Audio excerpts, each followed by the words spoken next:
Hi, good morning, everyone, to our in-person and online audience. Welcome to our next session, which is Adoption and Becoming an Adopted Parent. I'd like to thank Parent Match, who is the sponsor of this session, as well as our nonprofit sponsor, Family Equality Council. I would like to introduce the moderator of this session, Lori Ingber, who has a tremendous experience in the adoption world of adoption, and Lori is going to introduce you to her great panelists. So enjoy the session. Thank you. Thank you. Thank you all for being here. I am Lori Ingber. I'm founder and president of Parent Match. Parent Match is the first and only nationwide network exclusively for adoption agencies, which basically means that we hope to help your agency and your adoption attorney work faster to make better and more appropriate matches between parents and children. Personally, I am the parent of 4 children, 2 of whom are adopted, 2 biological. And I am really excited to be here. We adopted in 2007 and 2008 from Korea. And the world of adoption has changed dramatically in just that short amount of time. In 2007, 2008, you could still adopt from Russia, you could still adopt from Guatemala. Both of those places are closed. In 2008, about 19,000 children came home from overseas in international adoptions, and now in 2012, it was about 9,000. So the world of adoption is changing dramatically.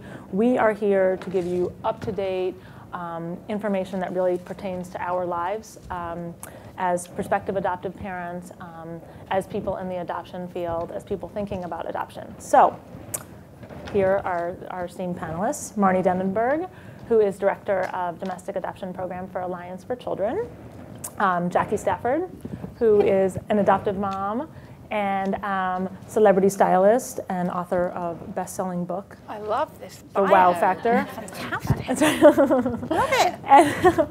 And Gabriel Blau, who is an adoptive dad and director of the Family Equality Council. So I think this is going to be a great session. We're going to have time for your questions online and from the audience here. We're really excited about getting started. So Marnie, why don't you tell us a little bit about yourself? I didn't tell one of the most important reasons why Marnie is here is because she's an adoptee also. So not only does she work in adoption, but she was adopted. Hi, everyone. Yes, as Lori said, I have both a personal and a professional connection to adoption. I was adopted at birth, and I've searched and done this search reunion thing with for adoption, and so I can speak to that experience. And I also am the director of a domestic adoption program for a not-for-profit adoption agency, Alliance for Children. So I hope to bring a lot of information to the table, both personally and professionally, and please feel free to ask me questions at the end. I adopted as a single parent nearly 6 years ago now. My little Christmas present to myself, born Christmas Eve, Charlotte, the best Christmas present ever. She bafflingly looks exactly like me, which people always say, is that what you ordered? I'm like, yeah, right, I really ordered one that looks exactly like me. I adopted domestically from birth. They handed her to me at birth, and then you go, but for me, you know, it was as a personal decision. I realized that my life wasn't remotely complete without a child. So, and adoption seemed like a really great idea. I phoned up, I thought, who do I know that adopts, has got a lot of adopted children? I know, Angelina Jolie. So I phoned up her, I found her adoption specialist, Dr. Jane Aronson, and then it went from there. So yes, we love Jane, yes. So my story, when people say, you know, how did you get started, it was that simple. I was like, wait, let me think of somebody who's adopted lots of children. Anyway, so that's my story, but we'll be asking more questions, yes. I'm sure. I'm Gabriel Blau. I'm the Executive Director of Family Equality Council.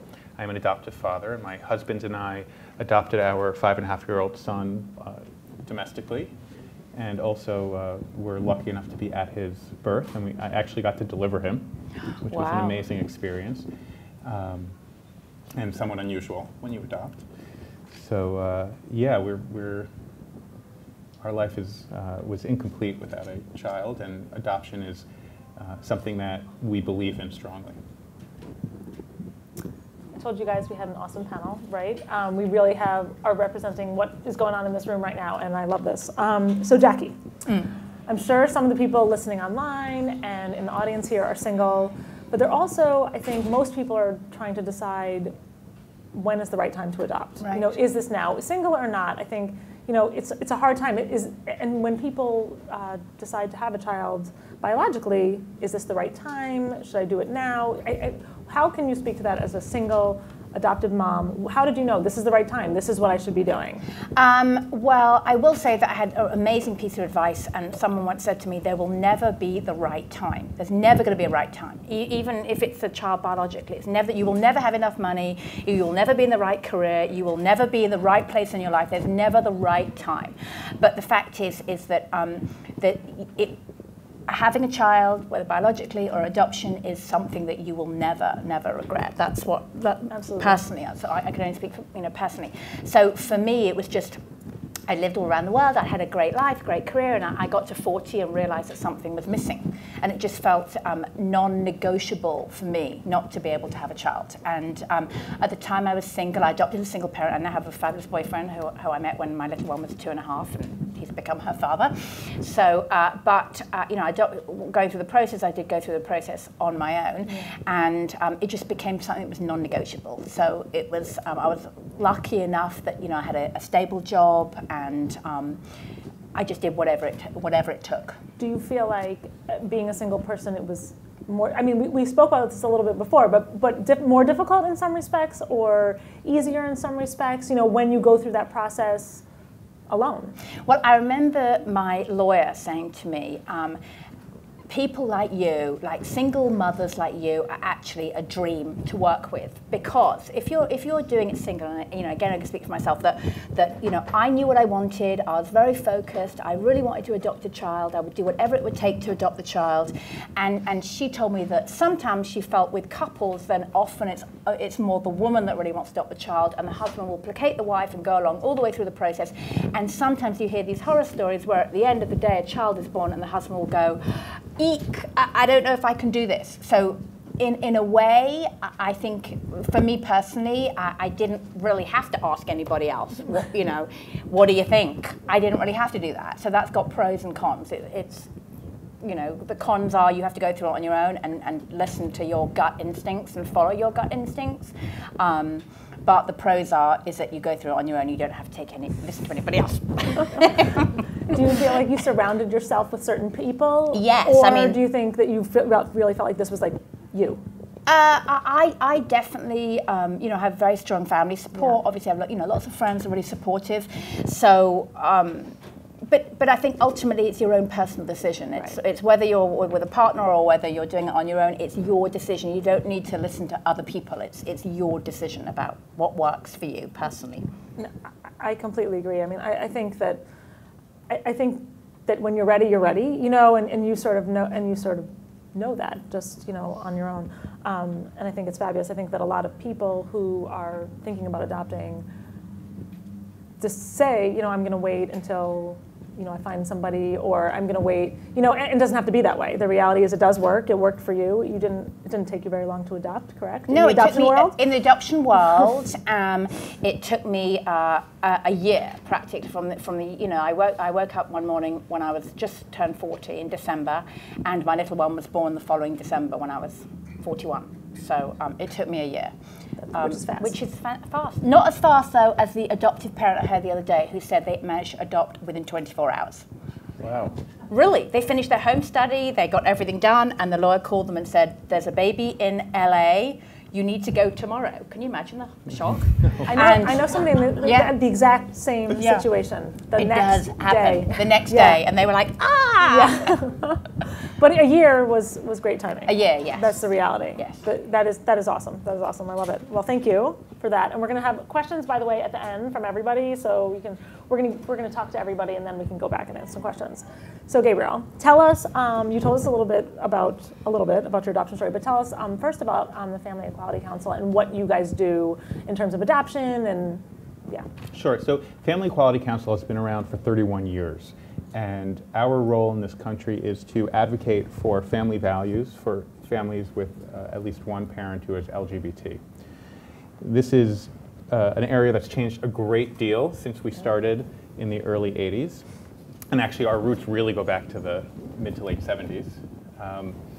And our work spans a whole variety of issues. When you're working with families, you're trying to address everything a family needs, from creating a family and choosing before you even have a child how that's going to be done and having the rights to do that, through the process of creating that family and then supporting that family. So we think of this as a sort of cradle-to-grave model.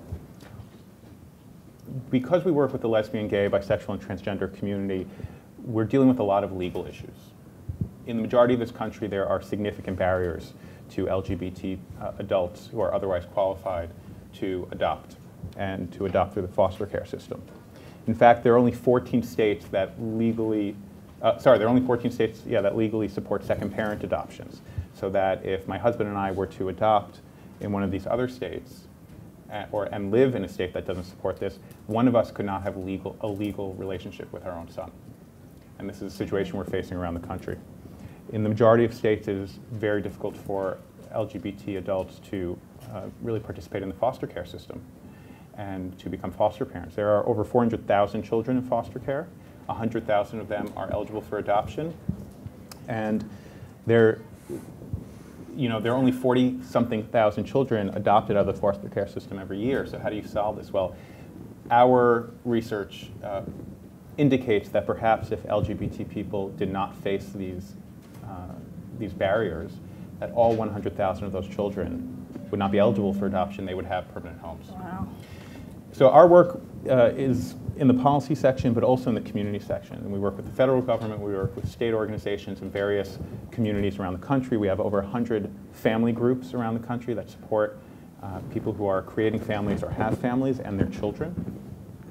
But on the community building side, we do work throughout the country throughout the year. So we just got back from an amazing program in Provincetown called Family Week that we have every year, and it's hundreds of families, thousands of people who come together to have a vacation together, to experience programming together. There are educational opportunities and social opportunities, and we have programs like that throughout the country, throughout the year. We, as I said, we have this amazing family groups program. We also have programs for the children of LGBT parents, and that is something really important. When you're no matter how you choose to create your family, this country is very, it can feel like it's designed for there being one way to create your family. Now, that's ironic because 75% of families are not a man and a woman who met, fell in love, got married, had sex, produced a child, and stayed married. Right, that's fewer than 25% of families. But as a society, that's the norm. Well, that doesn't make any sense. In fact, everyone who participates or uses some form of medical intervention is part of the 75%. So our policies, our communities, marketing, the images we see on television, when we see things that we think of as novel or addressing our small part of the population because they're talking about women who are having trouble conceiving, or about adopting, or about LGBT parents, those are stories that are actually addressing the vast majority of American families. So part of that is creating situations in schools and communities and in houses of worship and faith communities to create situations and communities that are truly supportive of children, no matter how they are created, no matter how they come into the world and the family that they live with. We have a program called Outspoken Generation that supports and really trains these young adults who have a parent who is LGBT to advocate for themselves. And we don't give them our talking points. We teach them to use their own story, to have conversations with friends, with other family members, but also with legislators and policymakers. It's an amazing program, and we do it throughout the country and create opportunities for people to talk about what it's really like to be the child of LGBT parents. So our work is broad. We're always looking at more ways to expand and to support the community. And I just have to say that, as a gay man and a father, this is it's a very personal issue, but it's really about changing the conversation in this country about what it means to have a family. You know, we talk a lot about the rights of adults to have a family, but anyone who's a parent and anyone who's choosing to be a parent knows that while it is a right and a choice, and everyone deserves that right, and we will not stop fighting for that, it's also about something so much more. You're choosing to raise a young human being, because in our society, and people cannot raise themselves. And you're making a choice to participate in raising somebody to be a productive member of society. And I think that gets lost. And I think that's something that the LGBT family community is really bringing to the national conversation. I think that's fabulous. And you spoke to this a little bit before, but how do you think, you said obviously that so much has changed in the last 31 years, but even in the last 5 years, in the last few months, how do you think that, gay marriage and all of those things are impacting adoption? How do you think that, as gay marriage is legalized in this state or this, what do you think that's going to do to the rates of adoption? How do you see this conversation changing in the next 5 years? So I don't want to predict. Okay.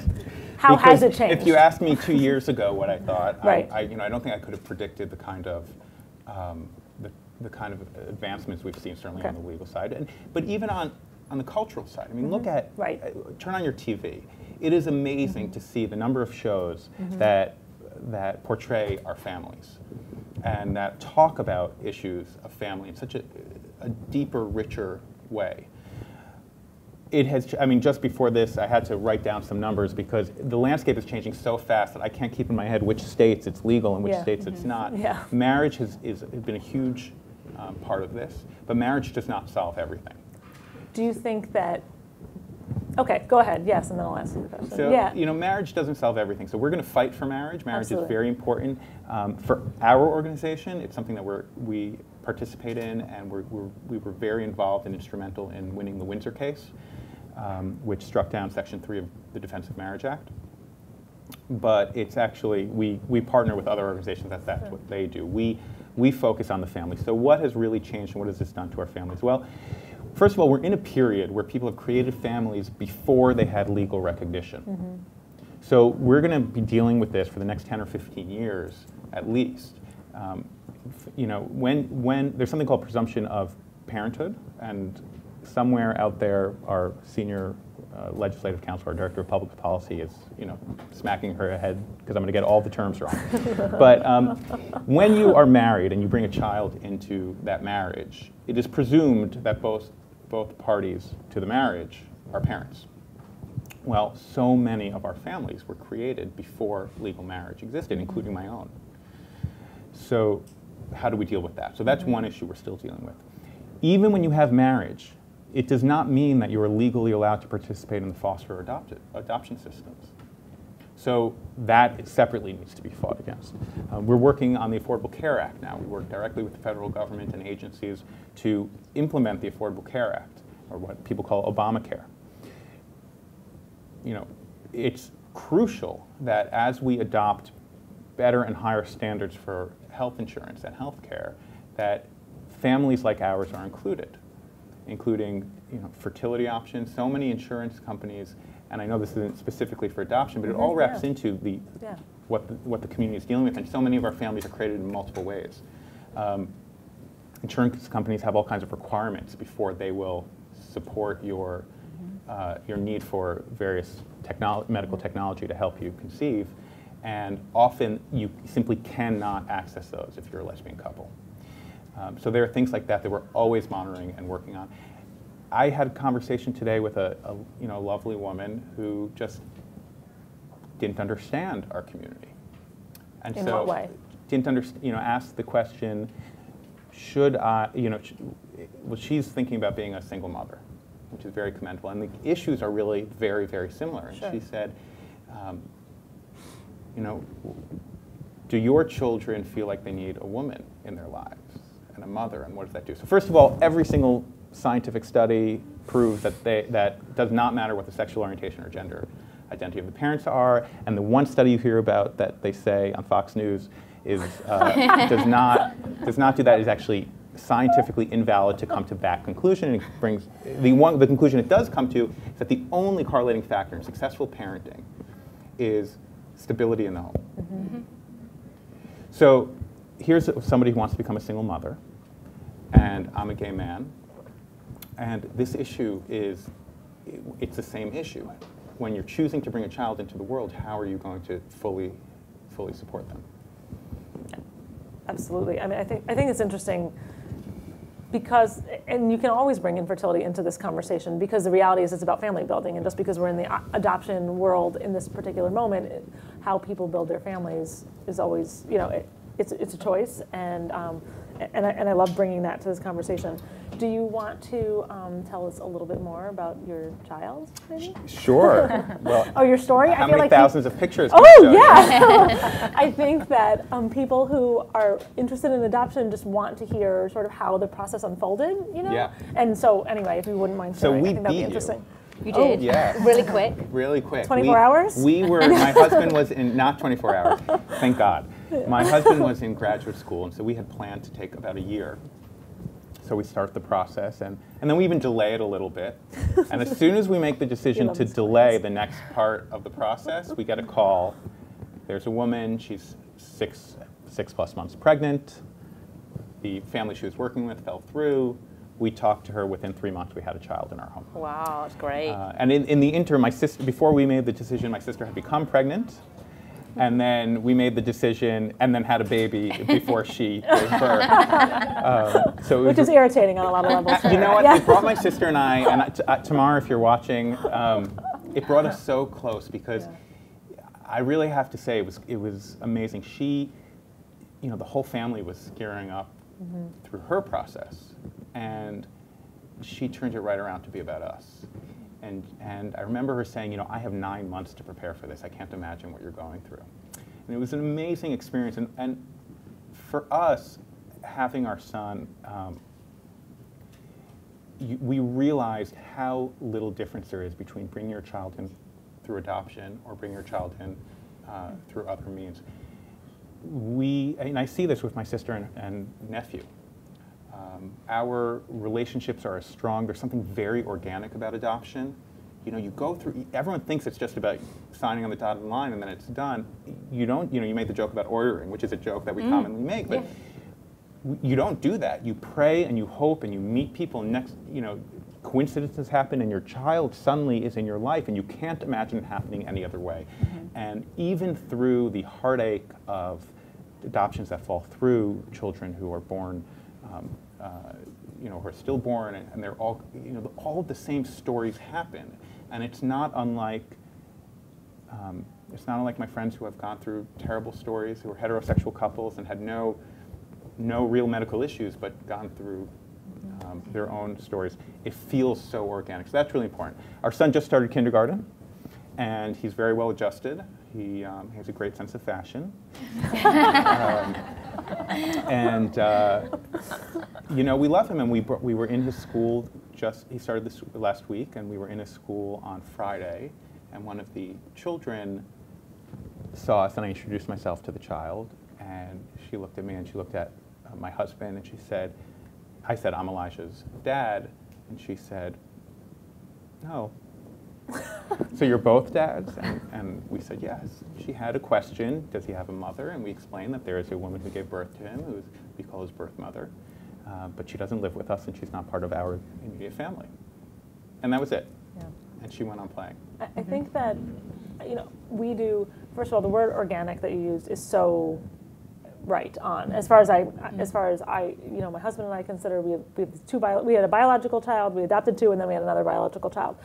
We say that the airport was our delivery room because it was the same to us. The first time we held our child was the same as the delivery room, and it really, truly was. And if you met my children, it is so obvious that they are my children, that they would never, ever be with anybody else. I mean, I don't know who else would put up with half of the things, but they are so clearly yours, and it's really amazing. I mean, we have transracially adopted children, and we forget all the time, of course, because they're just our children, but children will ask questions, and I love the questions that children ask because they are innocent and they are unfiltered, and they're real. And she just like that story, it's like, I just had the question, and the question's over. You know, it was a simple question. There was no judgment in her voice. There was nothing about that, and I love that. We go to my kids' schools every year on their birthdays, and we teach the class about adoption, or about where they came from and what it means to be adopted, and we read a book about adoption,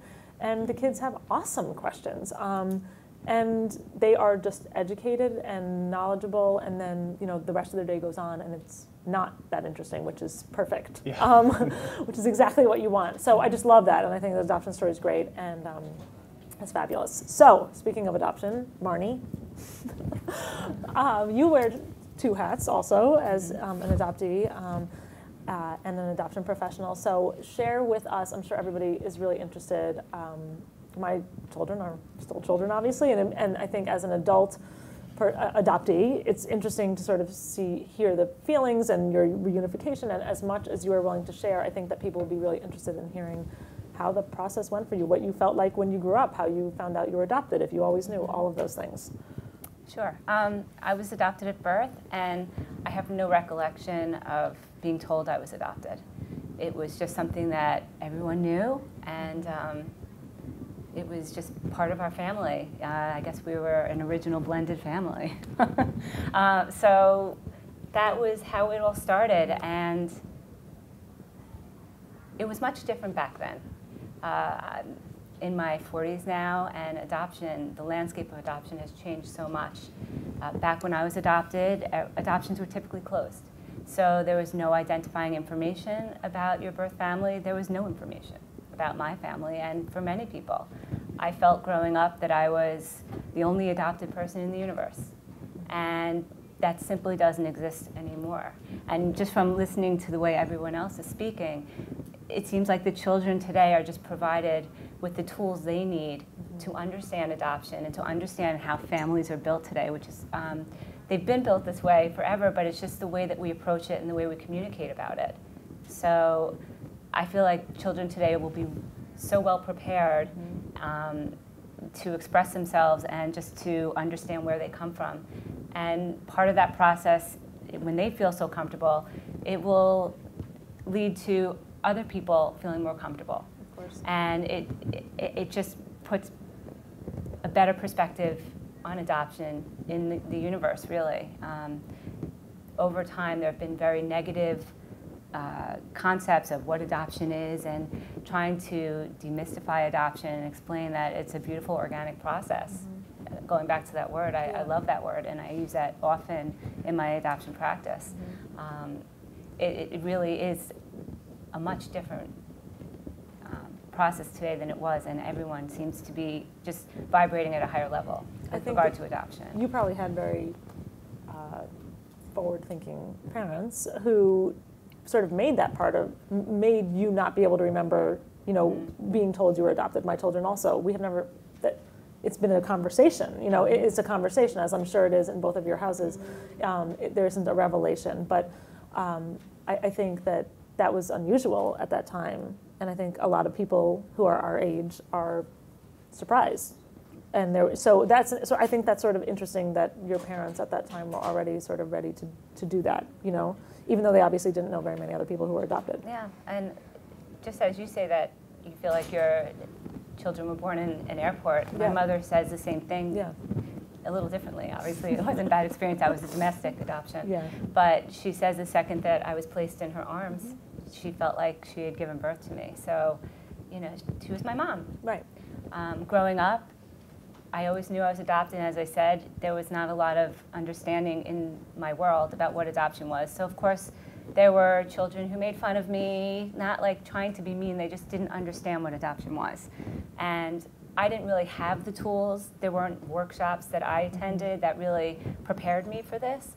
So I kind of felt a little different. And then you would hear stories about, and this did happen to me, where we had to do a family tree exercise in my elementary school, and I was told I didn't have to fill it out because that wasn't my family. So that happened to me. So there has been so much education since my adoption, but I'm sure that still happens, because even in my professional work, so many nurses and social workers, they really care about adoption and are sensitive to it, but they have no understanding of what adoption is. So part of my work today is to really educate people about what adoption means today, so that they're not living back in the past where it used to be. So that growing up, that was part of my experience. But I always felt that I would find my birth family. I looked in the mirror and it had big question marks, like, why do I have green eyes? Everyone else in my family has brown. I have blonde hair. Why does everyone else have brown? Those were just really deep questions that I would ask myself, and there's nothing that anyone could have done to change that. It was just part of who I was. And so I thought about it, and I said to my father in high school, you know, one day I do want to search for my birth family. And he said, Marnie, I'll support you, whatever you need for me to do. Was that the time that you felt that you started to feel it, or was that the time that you got the courage to tell your dad? Courage. Because you also don't want to upset your parents. They're still your parents, and I still have my sisters, and you don't want to upset anyone, but you still have, I just had this need to know. And I do have friends that were also adopted, and we discuss it, and they say, I have no interest in knowing. So it really is a personal journey. Everyone's different. Not everyone wants to search, but for me, it was important. Yeah. Yeah. So the conversation began at that point, but it wasn't until I was married and in a really good, stable place that I was able to actually take that step to start the search. And I expected it to be this, very difficult landscape of trying to navigate, and how am I going to do this, and how am I going to. It was so simple. It was almost like it was meant to be. Yeah. I went on the website for the Alma Society. I don't know if anyone's heard of that. It's based out of New York. I knew I was born in New York, so what happens with the Alma Society, they have a registry, and you can input your information to this registry. All I knew is the town in which I was born, the day I was born, and that's it from my amended birth certificate. And I plugged my information in, and 2 weeks later, I got a phone call from the registry, and they said, do you want the good news or the bad news? And I said, I'll take the bad news first. And they said, well, we'll start with the good news. The good news is that we believe we have found your birth family. I was at work. I was like, oh my God, I couldn't even take it. This is unbelievable. And I hadn't even had an opportunity to tell my family yet that I was searching, because it was that new. It was so quick. Which, of course, was disappointing to them because they wanted to be part of the experience, and it just happened too fast that I didn't have an opportunity. So the good news was that they found my family, and the bad news was that my birth mother was not alive. So it was a very difficult moment for me, and as a result of that, I can honestly say that people who are interested in search need to have a really good support system surrounding them before they even begin search, because you really have no idea what you're going to find. So then she proceeded to tell me that my birth mother's sister, my biological aunt, had been searching for me for 10 years, and because I was her only living relative. And so she'd gone through the pregnancy with my mom, and I was one of those situations where I was a college romance, and unfortunately my birth mother, her family was Eastern European, and at that time they were just appalled that she was pregnant. So she came home from college and hid it from everybody. It was a big hush-hush kind of thing. And so my aunt was so excited after all this time to connect with me, because she remembers me kicking in her sister's stomach. So at this point, my aunt is now one of my best friends. And her family is part of my family. And I said to her, so tell me, who's my birth father? I really want to know. Right. And she says, I don't know his name. I only know his nickname. And I guess back then, nicknames were really big. That's what people, I don't know. So I called up the university where my birth parents went to college, and I called the alumni office, and I was trying to be resourceful, which is what everyone has to do. And I said, I know this is going to be, not your typical phone call, but you told them the truth. Said, you told them the truth. I Okay, said, I am trying to locate my birth father. I know his nickname, and I am hoping that you have some old yearbooks that I can look through. Oh my gosh. And she said, hold on a minute, let me go discuss this with the director. And she had me on hold for like 10 minutes. Oh. And I'm thinking, she thinks I'm nuts. Nobody can make that up. You can't make this up. I was like, should I hang up? I feel this is really awkward. Then she gets back on the phone and she says, I know you're not going to believe this, but the director knows him. Because they graduated together. So he gets on the phone, he says hi, and he says, don't tell anyone it came from me, but here's his name, here's his phone number, this is where he works. And next thing you know, I have my birth father information. And let's just say from that point on, it's been amazing. I reconnected with my birth father, and he said he always knew he would find me. And I found him, really. Yeah.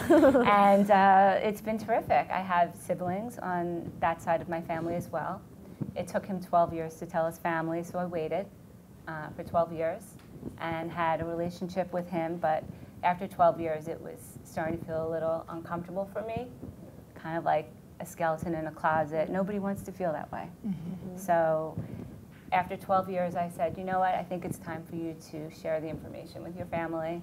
It could have been very easy, and this is definitely another discussion. I saw images of my half-siblings on Facebook, and I could have very easily have tried to friend them, and I really exercised a lot of restraint and did not. So that yields a whole nother discussion. Yeah. But you know, once I connected with him and I said to him, you know, it's time, he said, you're right, and the next thing you know, the whole family knew about me, and now not only do I have my aunt, but I have a sister and 2 brothers that are also part of my world, and my birth father and his wife, who actually knew my mother in college, and I have a grandmother who is in her 90s and recently taught me how to make Italian meatballs. That is fabulous. Yeah, that is. You know, and ultimately what I can say, because I know that there's a lot of concern by people who are looking to adopt about who is a birth parent and managing the relationship with a birth parent, but I can say that, again, you let it grow organically. It doesn't happen in every situation, and you can see that obviously mine is not, you know, it's a bittersweet kind of situation for me, but I now feel like from the perspective as an adult adoptee, that I have just many more people in my world to love and that love me. So it really has developed into one of the greatest experiences in my life. Yeah. I love that story. Thank you. I told you they'd be great, right? I wasn't lying. It is time for questions. So if anybody in the room here has questions, raise your hand, but there is a microphone. So don't ask the question until the microphone gets to you.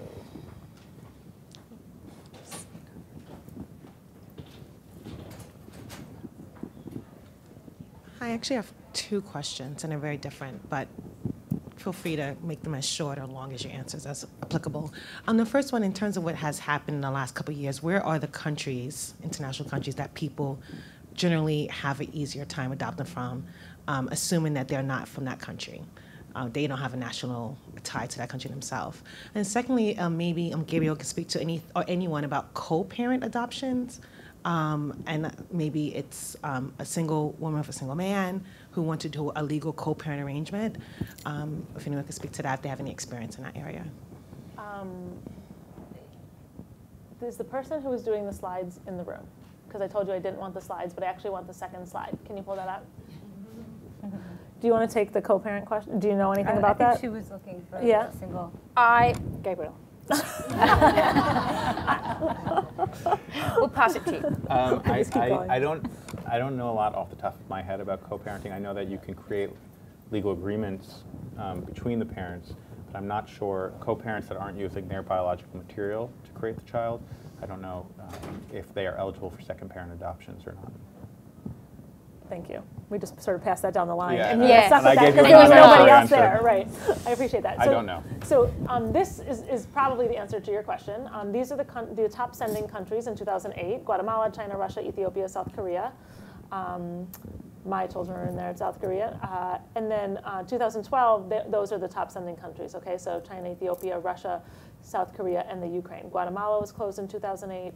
Russia was closed in 2013. China, so I wouldn't worry too much about nationality or ties to that country. Each of these countries has very specific rules about who can adopt from there, okay? For example, when my husband and I were adopting from South Korea in 2007, 2008, you go through a physical, you go through all different sorts of examinations, that kind of thing. We also had to fit in a certain BMI at that point for South Korea. So we had to be married. We had to be married for 3 years. We couldn't have been divorced this many times. So each of these countries has a different set of rules. You have to, more than your ties to the country, you have to make sure that you fit within their rules for who can adopt from there.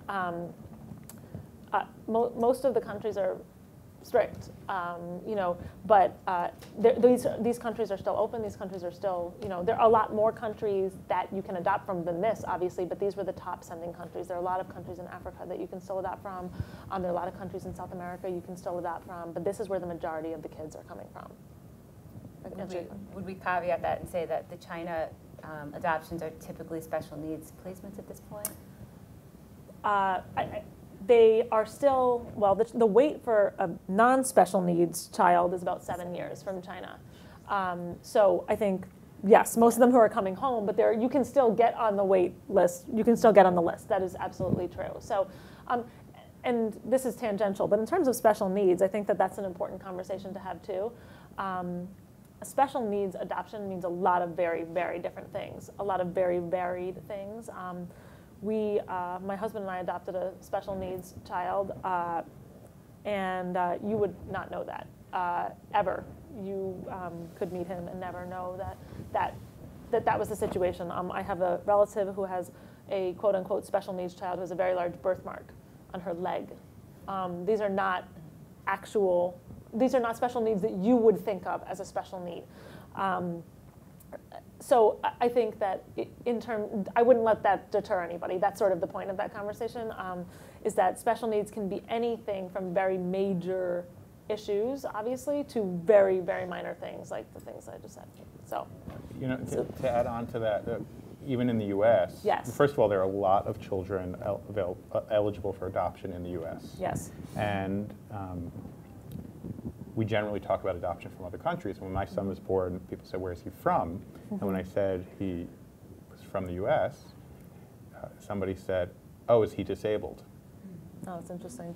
Which, Mm-hmm. I had a good friend who pulled me away. So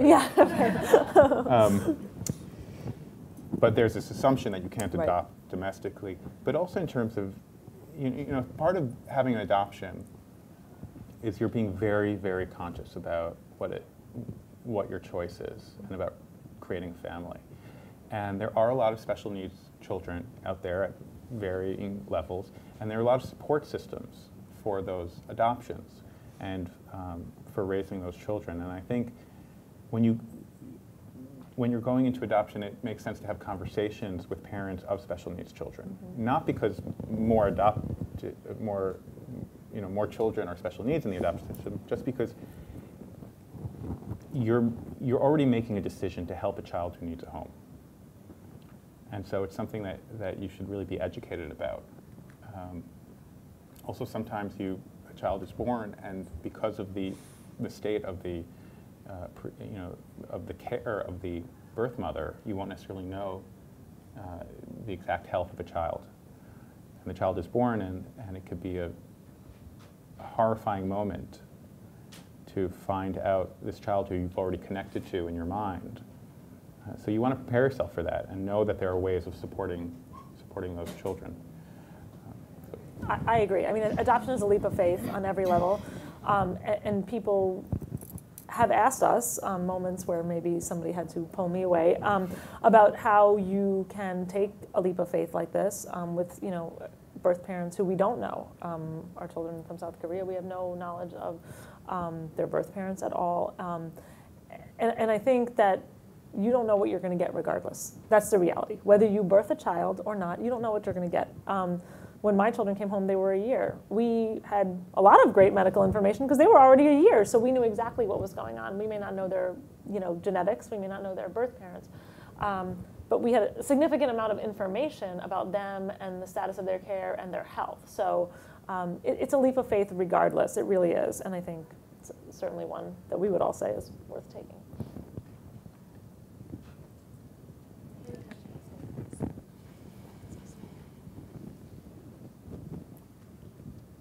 Hi. Can you talk a little bit about the costs of adoption, domestically and internationally?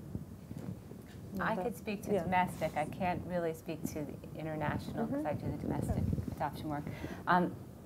Foster care and private adoption are two completely separate things, so I want to say that from the outset. Adopting through the foster care system, I don't really know the costs of that.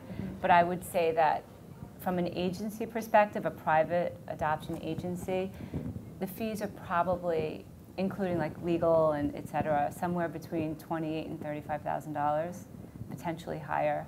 The variation will depend on a number of factors. One of the most significant factors would be what the birth parent expenses are in a particular case, and that there can be great variation depending on what the birth mother is, what her needs are, and what the state where she resides in will allow her to recover. I think in terms of international adoption, it really depends on the country. You're looking at the same general range for the most part. It really depends. I mean, you can definitely, there are some countries that are in the $20,000 to $25,000 range, and there are plenty of countries that you could be spending $50,000 or so. That general range is there, though. I think you have to take into account the fact that you're traveling to these countries often, and also, if you don't know already, there's a tax credit. It's $13,000. It's an adoption tax credit. So after you adopt and after you finalize your adoption, you get $13,000 back from the government with your next taxes. So it's a big chunk of change to sort of subtract from the amount of money that you need to have, afterward.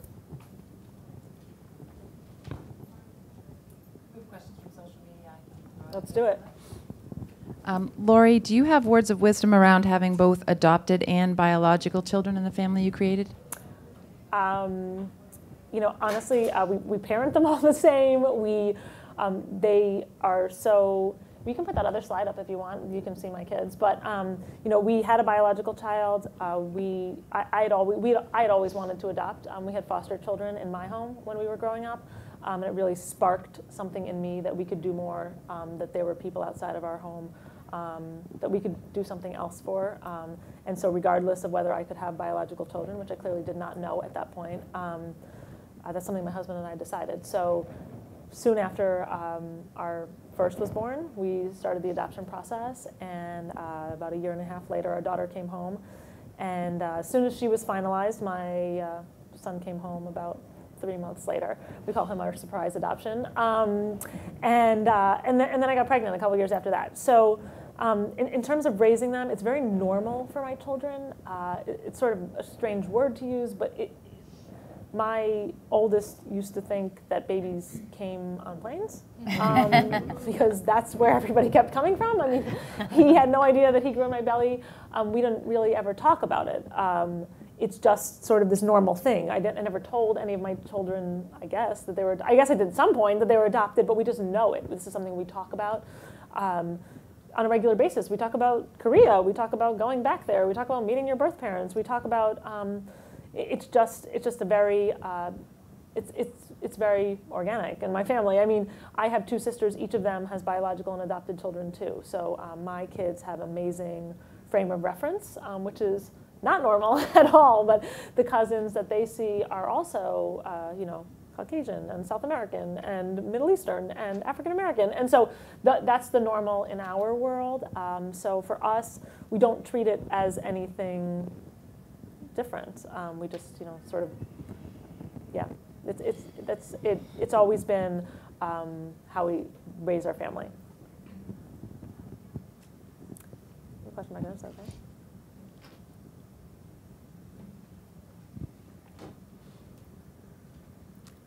Hi, and thank you for this great panel and brutally honest and just wow.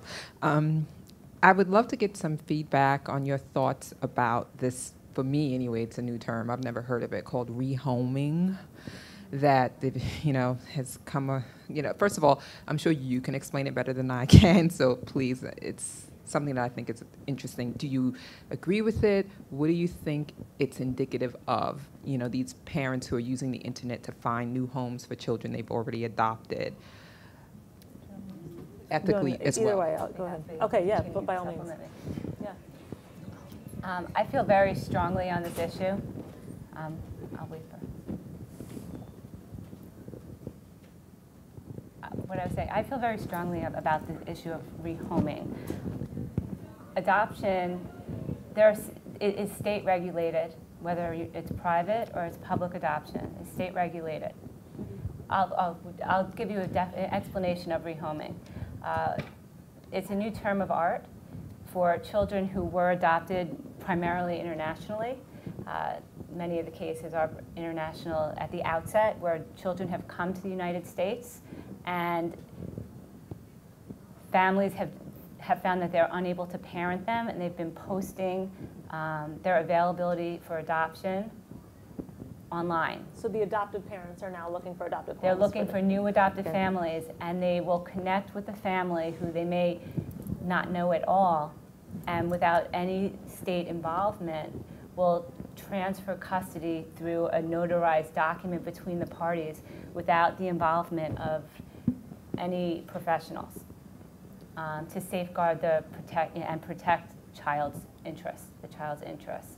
So this is alarming, and the reason I don't understand how it's happening, and I'm glad that it's come to light, because whether it's public or private adoption within the United States, which is where all these children are now, they should be afforded the greatest safeguards and protection.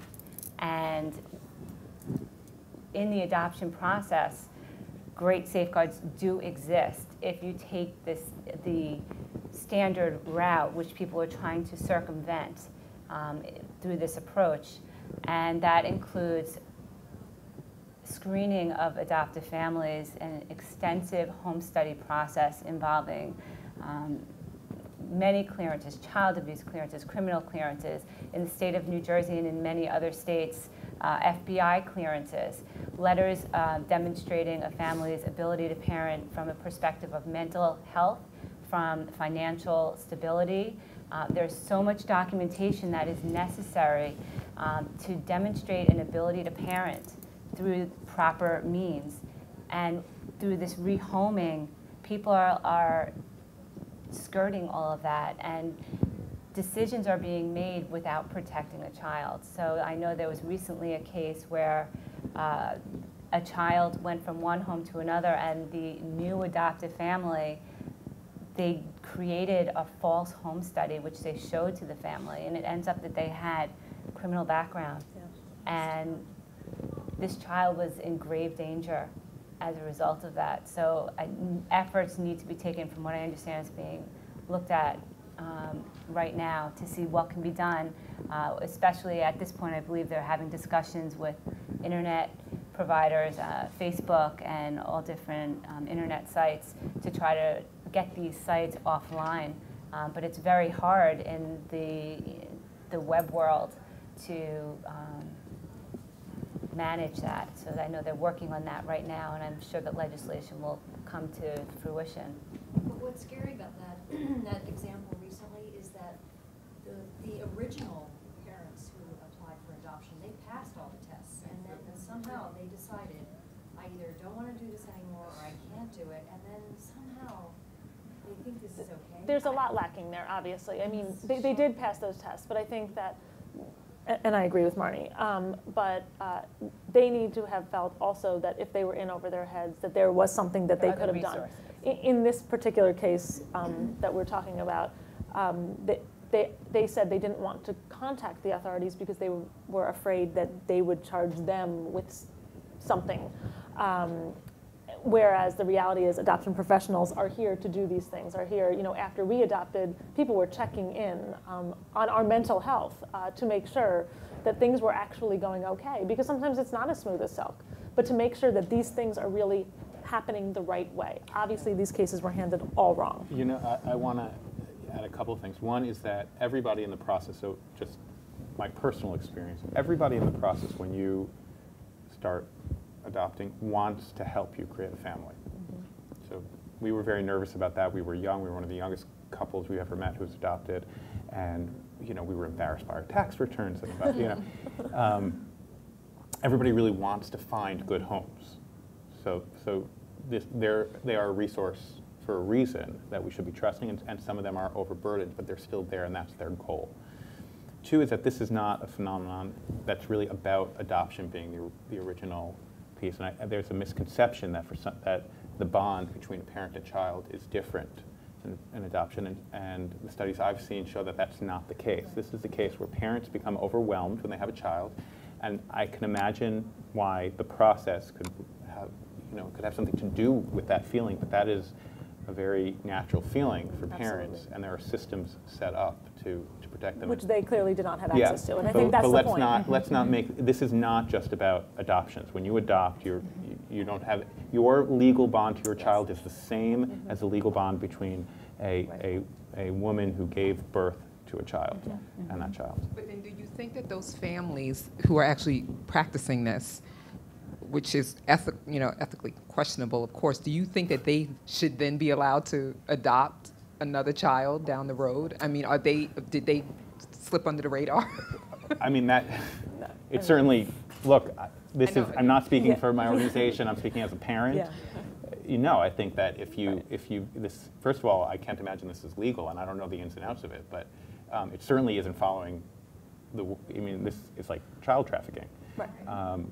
It sounds like. I always have to be very careful. I don't want to sound like a legal expert, but no, I can't imagine they would be approved to adopt again. I should also add, though, there are, and no judgment either way here, there are legal ways to do this, okay? So this does happen. There are disruptions in adoptions. There are a million reasons why that may happen. But there are ways to actually do this to get a child exactly what they need, to give them the support that they need, maybe for whatever reason. There are legal ways to do this. There are ways in the adoption world to do this. There are adoption professionals who do specifically this. So these are isolated cases that are extremely sensational, obviously, of people not doing the right thing. Does the system penalize the parents who, for whatever great reasons, want to kind of say, I'm overwhelmed, and can you help me, or can you... Does the system penalize those parents? In other words, if I'm a parent, and I'm sorry, I'm completely ignorant about the adoption, I'm learning so much, thank you. If I'm overwhelmed, and I feel like I can't do this right now, or there's something that's not working here, and I call on the system to help, am I then penalized in terms of not seen as being fit or being questionable as to whether or not I can handle adoption in the future? I mean, is there a fear that these parents have about that's driving them? If they've relinquished an adopted child? Yeah. I don't think that would be looked on favorably. Marnie, if somebody... I would just say that in a home study process, the big question is your ability to parent. Right. And if someone is demonstrating that they do not have the ability to parent, then that would be a really strong indicator that they shouldn't be approved for another home study. These are the systems that Marnie talked about are in place for a reason. Any adopted parent, we have a lot of paperwork. Okay, we do a lot of paperwork, and it's piles and piles. But there's a reason, and we're happy to do it. You check me out all day long because what we want in the end is a baby. And so you now know the reason why we fill out all these paper, and why there are FBI clearances, and why my doctor has checked. So. There's a reason for all of these things. And some people do go about it the right way. Yeah. Absolutely. They do. Yes. And it's through adoption professionals. Yeah. Some people look at it from a financial angle too. They don't want to pay the agency or the attorney fees, but there's always help out there. And if you approach people and say, I really need help, an agency it's their responsibility to provide you with resources. And if you're unable to parent, then there's a responsibility on the part of everybody, the community at large, to kick in to the services that are needed.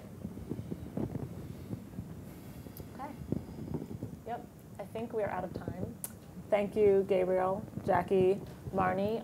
If you want any information about any of the speakers or myself, go onto the Fertility Planet website. All our bios are there, contact information. I want to thank Parent Match and the Family Equality Council again.